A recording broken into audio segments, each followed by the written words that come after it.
Today is the 1 year anniversary of the Laken Riley Act, of course, named for Laken Riley, a 22-year-old nursing student, Augusta University nursing student who sadly was murdered while jogging in Athens, Georgia by an illegal immigrant. The man who actually authored the Laken Riley Act now joins us, Congressman Mike Collins. And Congressman, I wanted to start off this discussion with your thoughts on the 1 year anniversary itself and also the effect that the legislation is having so far. Yeah, well, I think the legislation has been a tremendous success, and the fact that just in 1 year, the Department of Homeland Security has reported that over 17,500 illegal criminals have been picked up off the streets and taken into custody due to the Laken Riley Act. And it was a very simple bill. It was just it was a solution to the problem.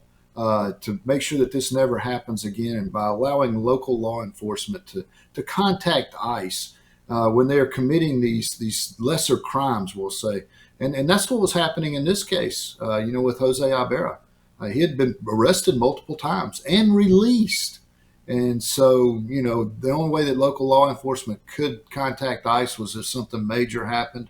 We fixed that problem, and now you're seeing the results of it. We're getting rid of a lot of these people. Obviously, immigration is a central issue right now, very divisive amongst the American public. Part of the negotiations, as you know, for a government funding package, which is needed to avert another government shutdown. And reading today, some lawmakers, at least 7 Republican senators, say they're not going to vote for this package unless the Department of Homeland Security funding bill is removed from the overall package. Of course, DHS over ICE, and some are concerned about some of the tactics used in Minneapolis. Your thoughts on the ongoing negotiations and how the immigration issue is part of this process? Well, let's tackle a few things at one time. Number one, the immigration process in Minnesota. People talk about it as if ICE sits in one location and then moves on. They're in multiple locations throughout this country at one time. As a matter of fact, here in Georgia, we've been in the top 5 states as far as being able to pick up these illegal criminals and get them off the streets. You haven't heard a word of any problems here in the state of Georgia. It's all the way across the whole United States, with the exception of Minnesota. So you got to look at Minnesota and say, what's the problem? The problem is right there with the local leadership and the governor of that state.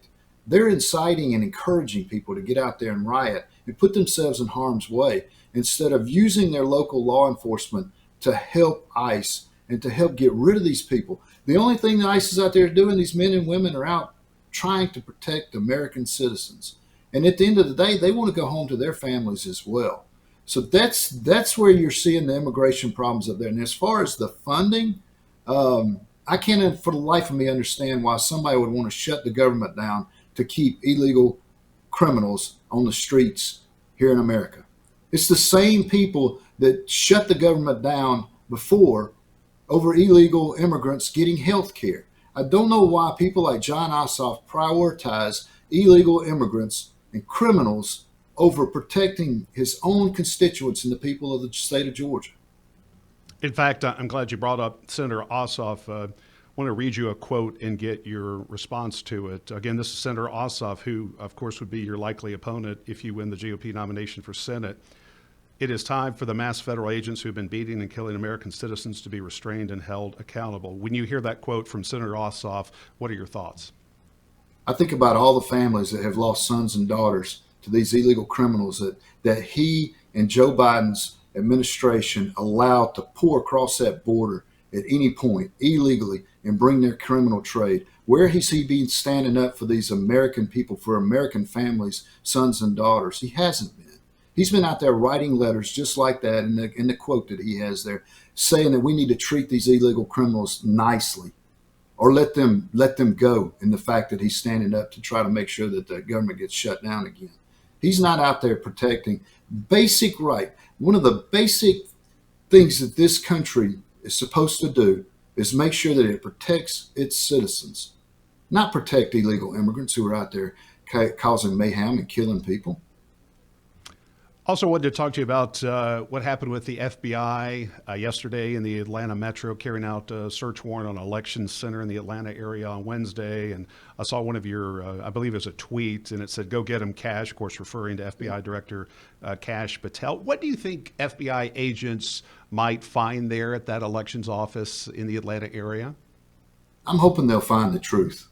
You know, when I'm out on the campaign trail every day across this state, you have people, multiple people saying, "I don't trust the system. We know something went afoul. We just want answers, and we haven't seen all of the documents." There's no reason that we shouldn't have these documents to look at. The FBI is doing a great job. I know Cash Patel personally. He is a great leader, and I am sure at the end of the day, they're doing a good investigation to see what has been going on in the state of Georgia. One more quote from Senator Ossoff I want you to comment on. He said, and you may have already seen this, "From Minnesota to Georgia, on display to the whole world is a president spiraling out of control, wielding federal law enforcement as an unaccountable instrument of personal power and revenge." So he is accusing President Trump of using the FBI to help him rectify wrongs or personal vendettas. When you hear that, how do you respond? I think about the thousands of Georgians that are out there that are skeptical of our election process, that say they don't trust the process and they want just general answers. They want to know what was going on and for somebody just to get to the bottom of it. There's nothing wrong with that. That doesn't say anything about anything other than that people have to trust the system. And if they don't trust and have confidence in the system, then a lot of them won't go out and vote. And that's your basic right. You should feel good about going to vote. I want to ask you one more question before we let you go, and thank you again for your time.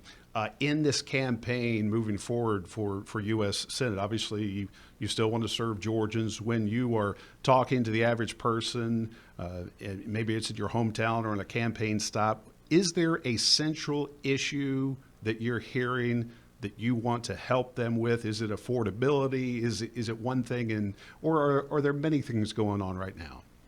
No, there's it, and over the past year has been amazing with the new leadership that we've had, and you're seeing a lot of good things going forward. You're seeing this economy turn around quickly. People want affordability. That's been a huge topic out on the trail. They still want to make sure that their families are secure, that they can send their child to college and know that they're going to be safe. So the security, getting this border under control, has been a huge game changer. You know, I know John Ossoff talks about the fact that he still wants to take care of illegals out there, but when you have the lowest border crossings down to virtually zero from what they were under the Biden administration, and now you have inflation under control, you've got food prices coming down. We need to continue that. The way I see this thing is that we need to continue an America First agenda. If it's not good for America, if it's not good for the state of Georgia and the people of this state, then I'm not going to be for it. Congressman Mike Collins, on the one-year anniversary of the Laken Riley Act, which of course you authored. Thank you so much for your time, and best of luck moving forward with those negotiations on that government funding bill. Thank you. Thank you. Take care.